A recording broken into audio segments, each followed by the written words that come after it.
Yo digo que tú atacas al de la izquierda, yo al de la derecha. ¡Mentira, Dios! ¡Púdrete! ¡Yo me voy de acá! Muy buenos días a todos. La Guerra del Pacífico, o la del guano y del salitre, fue una de las guerras más significativas de la historia sudamericana, que involucró a Chile, Perú y Bolivia, en un conflicto armado por el control de la rica región del desierto de Atacama, conocida por su abundancia en salitre y en los recursos naturales. Este conflicto no solo marcó las fronteras físicas de los países involucrados, sino que también tuvo profundas consecuencias políticas, sociales y económicas, que se sintieron a lo largo del siglo XIX y continúan influyendo en la región hoy en día.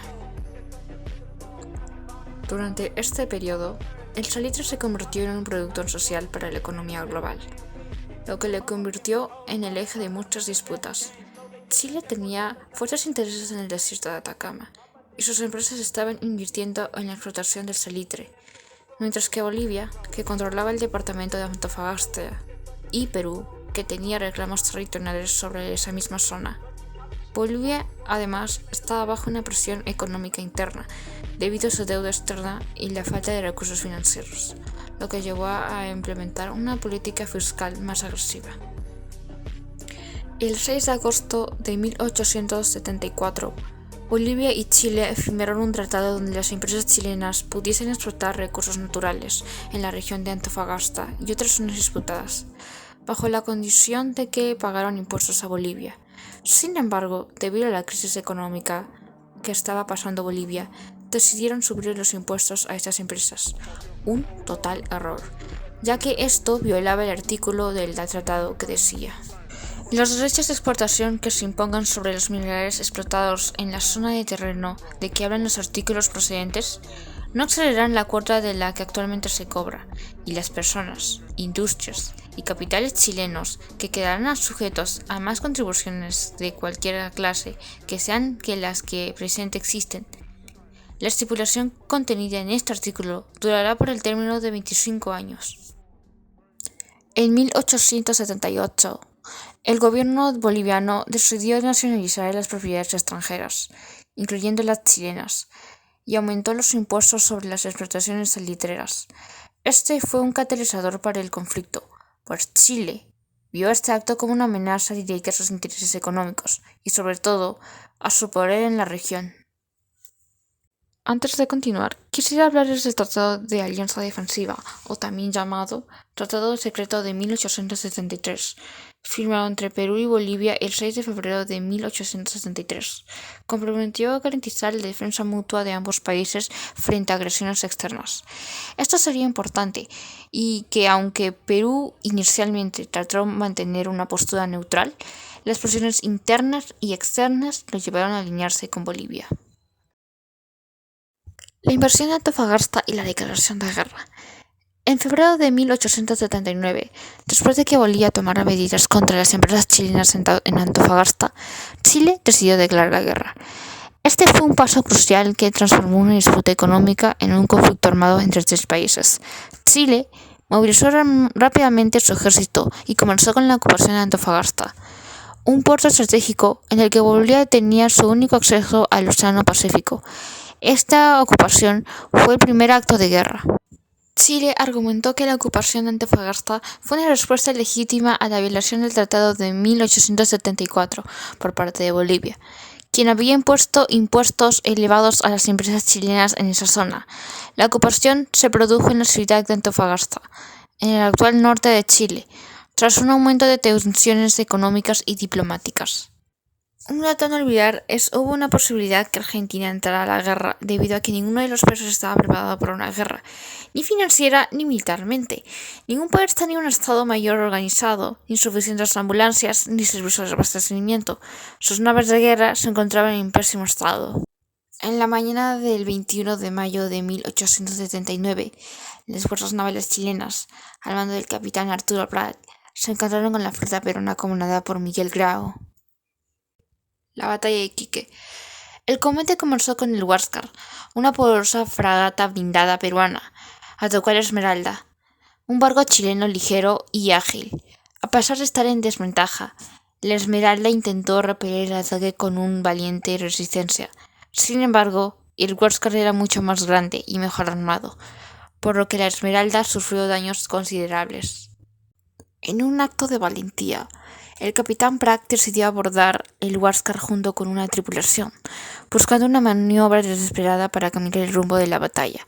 Durante este abordaje, Bragg y varios de sus hombres perdieron la vida, y la Esmeralda terminó siendo capturada por la flota peruana, lo que le llevó a la derrota de Chile. Sin embargo, a pesar de la derrota en la batalla de Iquique, Chile aseguró su dominio en el mar, lo que le permitió a sus fuerzas navales transportar tropas y suministros con total libertad, mientras que Bolivia y Perú quedaban aislados.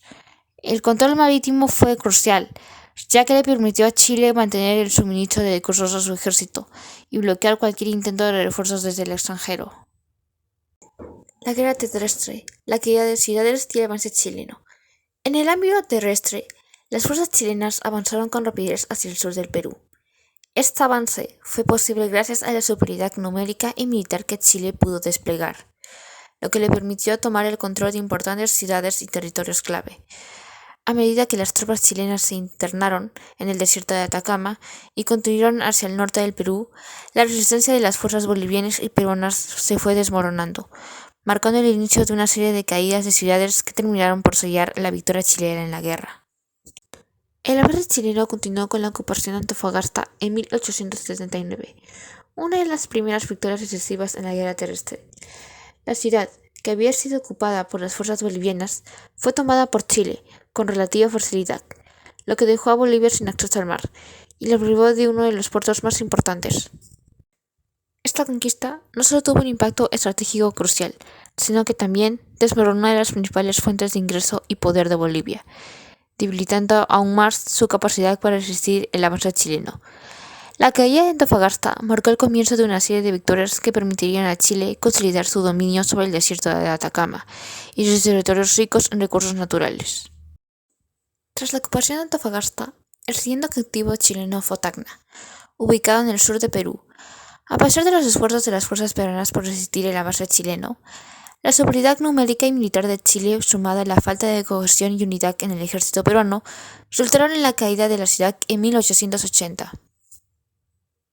Esta derrota fue un golpe devastador para Perú, dejando sus fuerzas en una posición extremadamente débil y con pocas posibilidades de frenar el avance chileno.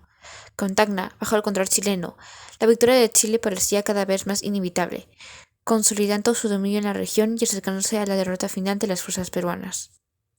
El 7 de junio de 1880, las tropas chilenas, bajo el mando del general Manuel Baquedano, comenzaron un asedio largo y agotador contra la plaza fuerte peruana.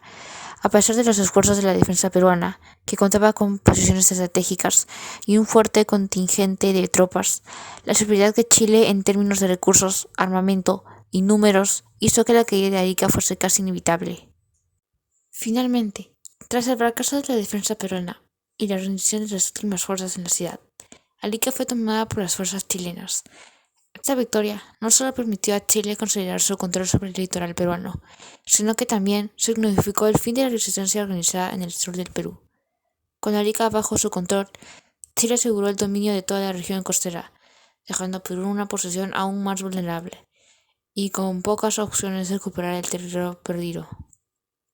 Durante el asedio, un momento destacado y trágico fue el sacrificio del comandante Alfonso Ugarte, quien al ver la inevitable caída de la ciudad y la muerte de sus hombres, tomó la bandera del Perú y se lanzó desde el morro de Arica, prefiriendo la muerte antes que la captura.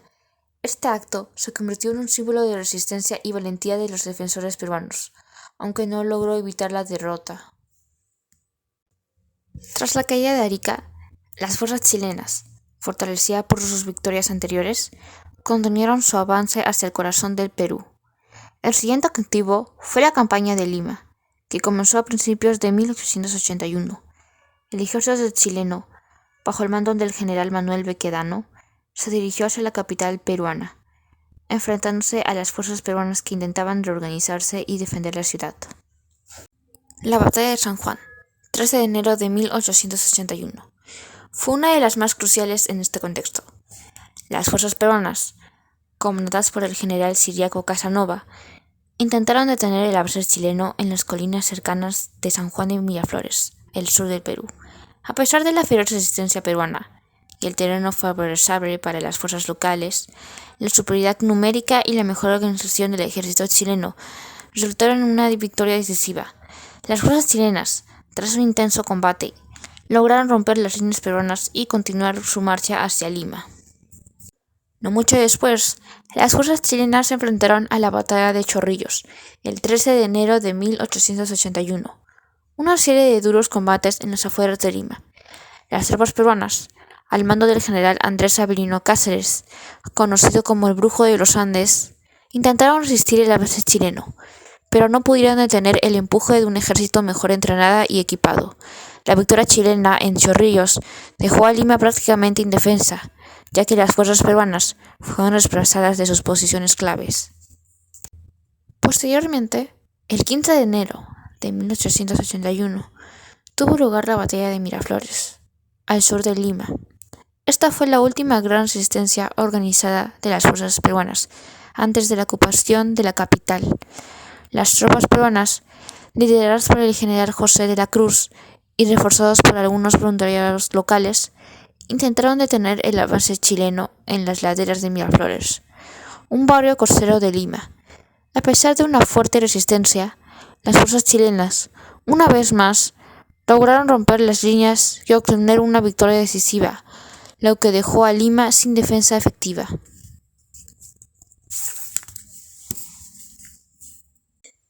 Con la caída de Miraflores y la resistencia peruana prácticamente desmoronada, las tropas chilenas avanzaron sin mayores obstáculos hacia el centro de Lima.